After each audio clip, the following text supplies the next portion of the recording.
दोस्तों, विदेश में पैसा कमाने गया एक लड़का जिसका नाम अजय होता है, पूरे 2 साल बाद आज अपने देश भारत वापस लौट रहा था। हवाई जहाज से उतरने के बाद वो दिल्ली रेलवे स्टेशन पर जाता है और ट्रेन में बैठकर अपने शहर के लिए रवाना हो जाता है। ट्रेन अजय के शहर रायबरेली से पहले ही एक स्टेशन पर कुछ समय के लिए रुकती है। करीब 30 मिनट के लिए वो ट्रेन वहां ब्रेक लेती है, तो अजय सोचता है कि अभी तो काफी समय है, क्यों ना स्टेशन से कुछ लेकर खा लिया जाए, और वो ट्रेन से उतरता है। जैसे ही स्टेशन पर जाने लगता है तो क्या देखता है कि उसी के बूढ़े माँ बाप और उसी की अपनी धर्मपत्नी रेलवे स्टेशन पर भीख मांग रहे हैं। वो लोग अजय को देख नहीं पाते और भीख मांगते हुए उससे कहते हैं कि साहब कुछ पैसे दे दीजिए, 2 दिन से कुछ नहीं खाया है। अजय जब अपने माँ बाप की ऐसी दुर्दशा को देखता है तो उसकी आंखें फटी की फटी ही रह जाती है। पत्नी जब अपने पति को देखती है तो वही रेलवे स्टेशन पर रोने लगती है। दोस्तों, ऐसी क्या दुविधा आन पड़ी जो अजय के विदेश जाने के बाद उसके माँ बाप और उसकी पत्नी भीख मांगने को मजबूर हो जाते हैं। दोस्तों, ये दिल को तार तार कर देने वाली कहानी है, बड़ी ही दुख भरी कहानी है। एक बार थोड़ा सा समय निकालकर कहानी को अवश्य सुनिए, क्योंकि कहीं ऐसा आपके साथ भी भविष्य में ना हो जाए। दोस्तों, ये कहानी आप सुनेंगे तो कहेंगे कि हकीकत में ऐसा नहीं होना चाहिए था। दोस्तों, ये सच्ची घटना उत्तर प्रदेश के रायबरेली की है। अजय एक ठीक ठाक परिवार से था। ये 2 भाई थे, एक अजय और दूसरा योगेश। दोनों का विवाह भी हो जाता है, लेकिन दोस्तों अजय की जो भाभी थी वो थोड़ा तेज तर्रार स्वभाव की थी। योगेश की शादी पहले ही हो जाती है क्योंकि वो घर में बड़ा था।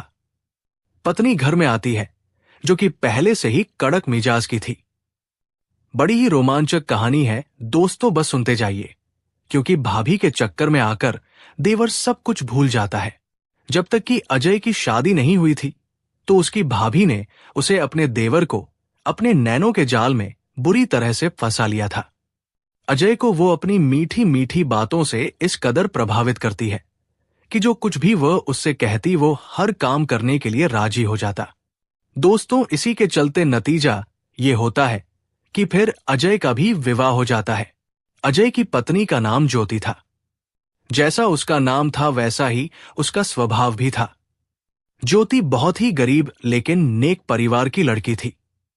ज्योति अपने ससुराल आती है, लेकिन उसने कभी ये सुख नहीं जाना कि पति होता क्या है। दोस्तों, अजय जब भी अपने काम से घर वापस आता था तो अपनी पत्नी से सीधे मुंह बात ही नहीं करता था।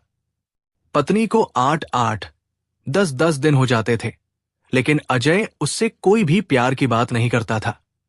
अपनी पत्नी के सुख दुख किसी भी प्रकार से वो कोई बात ना करता। अगर ज्योति उससे बात करने या उस पर अपना अधिकार जताने की कोशिश भी करती तो वो उसे धमका देता, उसको फटकार लगा देता, क्योंकि अजय पहले ही अपनी भाभी के चंगुल में बुरा फंसा हुआ था। जैसे भी उसकी भाभी कहती वो वैसे ही काम करता था। कभी पत्नी को पीटना, कभी कुछ करना, क्योंकि भाभी से उसे लगाव था। भाभी के चक्कर में बुरा फंसा हुआ था। दोस्तों, जो भाभी के चक्कर में होते हैं वो अपनी बीवी को छोड़ देते हैं। आप भी देखना कहीं आपके घर पास पड़ोस में ऐसा तो नहीं हो रहा है, क्योंकि किसी के भी साथ ऐसा हो सकता है। नतीजा यहां तक पहुंच जाता है कि जब अजय और उसकी भाभी ज्योति को ज्यादा ही परेशान करने लगते हैं, बिना किसी वजह के बात पर उससे झगड़ने लगते हैं, तो ज्योति अपने चचेरे भाई को बुलाती, क्योंकि और कोई घर में था नहीं। माता पिता का पहले ही देहांत हो गया था। चचेरा भाई आता है तो उसके साथ अपने मायके में ही चली जाती है। उधर अजय की भाभी को सिर्फ पैसों से मतलब था। वो अजय से कहती है कि देवर जी, मैंने सुना है विदेश में जाकर लोग सऊदी अरब में खूब पैसा कमाते हैं, आप भी ऐसा करो ना। कुछ समय के लिए विदेश चले जाओ और खूब मन लगाकर मेहनत करना। पैसा कमाना, पैसा ज्यादा रहेगा तो आप और मैं खूब मजे करेंगे, खूब मजे की जिंदगी काटेंगे, और फिर मुझे भी अपने साथ विदेश ले जाना। अब वो अपनी भाभी की बात को टाल नहीं पाता और 1-2 महीने में ही उसे वीजा आ जाती है और फिर विदेश चला जाता है। अपने माता पिता को विदेश जाने से पहले अपने बड़े भाई और भाभी को उनकी देखभाल करने, उनके खर्च उठाने की जिम्मेदारी सौंप गया था कि मैं विदेश से पैसा भेजता रहूंगा, आप मम्मी पापा का ध्यान रखना। लेकिन जो भाभी होती है अपने पति योगेश से कहती है कि जब तक अजय विदेश गया हुआ है, उसके वापस आने से पहले बुढ़िया और बुढ़े के नाम जो भी खेती है, प्रॉपर्टी है, सब अपने नाम करवा लेते हैं। ये हमारे लिए भविष्य में काम आएगी। सारी संपत्ति हमारे नाम आ जाएगी तो पैसा ही पैसा होगा। दोस्तों, योगेश के मन में भी दौलत का लालच आ जाता है और जैसा उसकी पत्नी ने समझाया था वैसे ही वो करता है। तहसील जाता है और वकील से पहले ही सेटिंग बना लेता है। अपने बूढ़े माँ बाप को तहसील ले जाता है, ये बोलकर कि सरकारी योजना आई है, आपको बुढ़ापे में पेंशन आएगी। बेचारे बूढ़े माता पिता अपने बेटे की बात में आ जाते हैं और धोखे में अपनी सारी प्रॉपर्टी, सारी खेती की जमीनें, सभी चल अचल संपत्ति अपने बड़े बेटे के नाम कर देते हैं। और ये करवाने वाली सिर्फ अजय की भाभी ही होती है, जिसने दौलत का लालच लेकर अपने पति को दिया। और सब कुछ अपने नाम होने के बाद वो लोग बूढ़े माँ बाप को घर से बाहर निकाल देते हैं और घर में ताला लगाकर बाहर चले जाते हैं। अब जब बूढ़े माँ बाप के नाम ना कुछ रहा ना तो उनके पास पैसा था ना कोई जरिया। बेचारे अपना पेट पालने के लिए गांव से थोड़ी दूर एक रेलवे स्टेशन पर भीख मांगने को मजबूर हो जाते हैं। जो कुछ भी कोई दे देता खा लेते थे और ऐसे ही अपने दिन गुजार रहे थे। उधर दोस्तों, जो अजय की पत्नी थी ज्योति, उसका भी यही हाल था। कुछ समय के लिए तो चचेरा भाई और भाभी अपने साथ रखते हैं, लेकिन फिर उसकी भाभी बात बात पर ताने मारने लगती है। तो ज्योति एक दिन तंग आकर विचार करती है कि मुझे अब इस घर में नहीं रहना है, कुछ भी करूंगी, चाहे भीख मांगकर खाना पड़े, लेकिन यहां इनके साथ इस घर में रोज रोज के ताने नहीं सुन सकती। अब वो कहीं किसी के घर में थोड़ा बहुत काम करा देती, कुछ पैसे मिल जाते, लेकिन उसका पेट नहीं भर पाता था। एक दिन ऐसे ही घूमते हुए रेलवे स्टेशन पर पहुंचती है तो क्या देखती है कि उसी के बूढ़े सास और ससुर भीख मांग रहे हैं। उनके पास जाती है और गले लगाकर रोने लगती है। पूछती है, मां बाबूजी, आपकी ये दशा कैसे हो गई? सास ससुर अपनी आप बीती ज्योति को बताते हैं कि तुम्हारा पति तो विदेश चला गया था और तुम्हारी जेठानी और जेठ ने हमसे धोखे से सारी जमीन जायदाद अपने नाम करा ली और हमें घर से धक्के मारकर बाहर कर दिया। अब हम दोनों दर दर की ठोकरें खाने को मजबूर हैं। ज्योति एक नेक और दिल साफ लड़की थी। वो अपने सास ससुर की ऐसी स्थिति में उनके साथ रहती है। भीख मांगने के अलावा उनके पास कोई दूसरा सहारा नहीं था। कभी कभी ज्योति ट्रेन में चना दाना वगैरह बेच लिया करती थी और ऐसे ही अपने बूढ़े सास ससुर की सेवा में लगी रहती। ये लोग एक पन्नी का त्रिपाल बनाकर उसके नीचे फुटपाथ पर ही रात गुजार दिया करते थे। कुछ समय ऐसे ही बीतता गया। कुछ समय के बाद, लगभग 2 साल बाद, अजय को अपने घर की याद आने लगती है। वो सोचता है कि चलो अब घर वापस चलते हैं, और भैया भाभी का भी फोन नहीं लग रहा है। अब वो घर आता है तो देखता है कि घर में तो ताला लगा हुआ है। पता नहीं कब से ताला लगा हुआ है। पास पड़ोस वालों ने बताया कि तुम्हारे भैया भाभी ने मकान और सभी जमीन जायदाद बेचकर कहीं गायब हो गए हैं। यहां वो अब रहते नहीं हैं, पता नहीं कहां चले गए हैं, और तुम्हारे माँ बाप को तुम्हारी भाभी ने धक्का मारकर घर से निकाल दिया था। उन बेचारों को हमने खुद अपनी आंखों से अब रेलवे स्टेशन पर भीख मांगते हुए देखा है। पड़ोस में 1-2 आदमियों ने उसे बताया। अजय जब ये बात सुनता है तो उसके होश उड़ जाते हैं कि भाभी के पीछे मैंने अपनी पत्नी को घर छोड़ने के लिए मजबूर कर दिया, उसे हमेशा तंग किया, उसे प्यार ही ना दे सका। अब मैं क्या करूं? वो अपना सिर पीटने लगता है। अब वो अपने माता पिता को खोजता हुआ रेलवे स्टेशन पर पहुंचता है। इधर उधर ढूंढने लगता है तो माता पिता बेचारे भीख मांग रहे होते हैं। अब उनके पास जाता है और उन्हें देखकर फूट फूट कर रोने लगता है। इतने में ही उसकी पत्नी ज्योति, जो कहीं से पानी लेने गई हुई थी, अपने सास ससुर की सेवा में लगी हुई थी। जैसे ही ज्योति ने अपने पति को देखा तो भागकर अपने पति के चरणों से लिपट जाती है। उसने अपने पति अजय का आज भी उतना ही सम्मान किया जितना वो पहले करती थी। लेकिन अजय ने अपनी भाभी के चक्कर में आकर उसके प्यार के जाल में फंसकर अपनी पत्नी को ठुकरा दिया था। लेकिन अपनी पत्नी का आज भी अपने प्रति ऐसा प्रेम देखकर उसे अपनी गलतियों का पछतावा होने लगता है। उसकी आंखों से आंसू टपकने लगते हैं।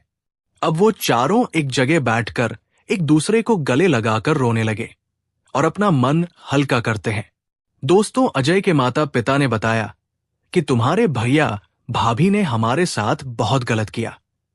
सब कुछ बेटा उन्होंने अपने नाम करवा लिया, तुम्हारा हक भी छीन लिया गया, लेकिन तुमने भी तब हमारी एक ना सुनी थी। वो तो शुक्र है ईश्वर का कि हमारी ये छोटी बहू बहुत नेक और दयालु है। अगर ये हमें ना मिलती तो आज हम कहीं के नहीं रहते और ऐसे ही भूखे फुटपाथ पर मर जाते। तुमने बहू को ठुकरा दिया था, लेकिन बहू आज भी तुम्हें वही इज्जत करती है, वही तुम्हारा मान सम्मान कर रही है। ऐसी बहू क्या कहीं ढूंढने से भी मिल सकती है? ये सुनकर अजय रोने लगता है और अपने पति ज्योति से कहता है कि मुझसे जो गलतियां हुई है, भूल हुई है, उन सब के लिए मैं बहुत शर्मिंदा हूं। मुझे माफ कर दो, मैं तुम्हें समझ ही नहीं पाया। तो ज्योति कहती है, इसमें आपकी कोई गलती नहीं है जी, आपको तो भाभी ने ही अपने वश में कर रखा था। अब आपकी आंखें खुल गई है तो इससे अच्छा हमारे लिए और कुछ नहीं हो सकता। तो अजय कहता है, अब तुम्हें ये काम करने की जरूरत नहीं है, मेरे साथ यहां से चलो, हम मेहनत करेंगे, मजदूरी करेंगे, क्योंकि दोस्तों उसके पास भी पैसा अब नहीं था। जो कुछ पैसा था वो सभी उसने अपनी भाभी के अकाउंट में डाल रखा था। अजय अपनी पत्नी और मां बाप को वहां से लेकर कहीं दूसरे शहर चला जाता है और एक सब्जी मंडी के पास छोटा सा कमरा किराए पर लेता है। वहीं मंडी में आढ़त वाले के पास पल्लेदारी करने लगता। गाड़ियों में सामान लोडिंग अनलोडिंग करने का काम वो करने लगता है। उसी से जो दिन भर में पैसा कमाता अपने घर का खर्चा चला लेता, क्योंकि 4 जनों का खर्चा निकालना अपने आप में ही एक मजदूर आदमी के लिए बहुत बड़ी चुनौती है। धीरे धीरे ऐसे ही चलता रहा। एक दिन उसकी पत्नी कहती है कि आप मुझे एक सब्जी की दुकान खुलवा दो तो मैं सब्जी बेच लिया करूंगी। आप काम करते रहना, हमें थोड़ा और सहारा हो जाएगा पैसों का। मम्मी पापा घर पर ही रहा करेंगे, बूढ़े हैं, बुजुर्ग है, ये अब कर भी क्या सकते हैं। इस बात पर अजय के पिता भी सहमति जताते हुए कहते हैं कि बेटा बहू ठीक ही कह रही है, हम भी दुकान पर बैठ जाया करेंगे, धीरे धीरे हमारा ही सब्जी का धंधा चल जाएगा। अजय मार्केट में अच्छी सी जगह देखकर सब्जी की दुकान डलवा देता है। उधर उसका पति मंडी में पल्लेदारी करता है और अपनी दुकान के लिए भी मुनासिब दामों में सब्जियां खरीद लाता था।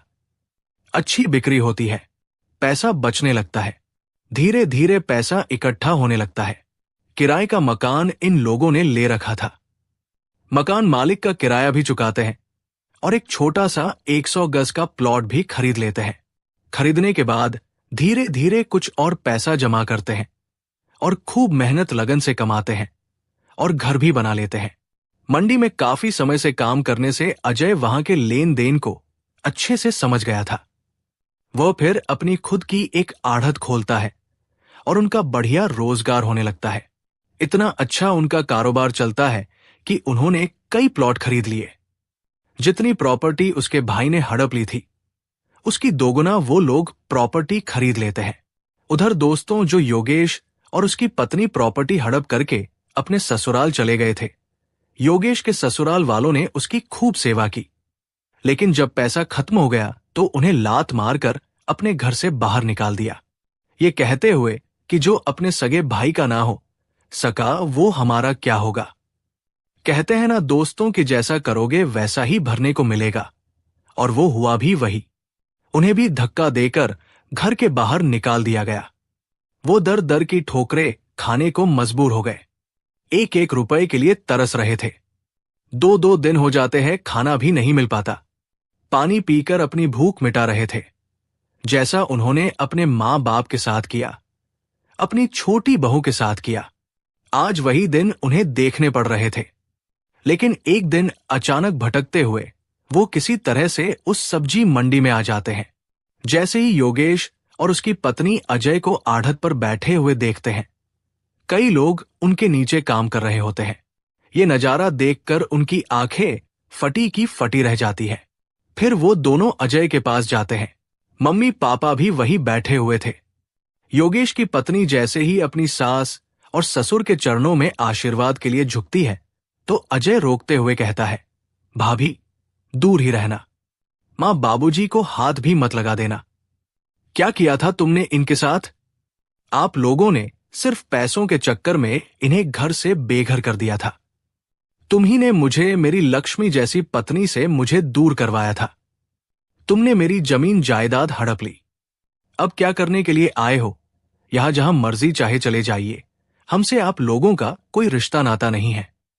लेकिन उनकी खराब परिस्थिति को देखते हुए उसके सास ससुर कहते हैं कि बेटा अजय, इनसे गलती हुई है। पहले तुमसे भी हुई थी, इससे भी हो गई है। आखिर जो भी है, ये तो तुम्हारा ही भाई जो होना था हो गया। अब इन्हें माफ कर दे। इस पर अजय की पत्नी ज्योति भी कहती है कि हाँ मां, बाबूजी सही कह रहे हैं। ये जैसे भी है तो हमारे परिवार का हिस्सा ही।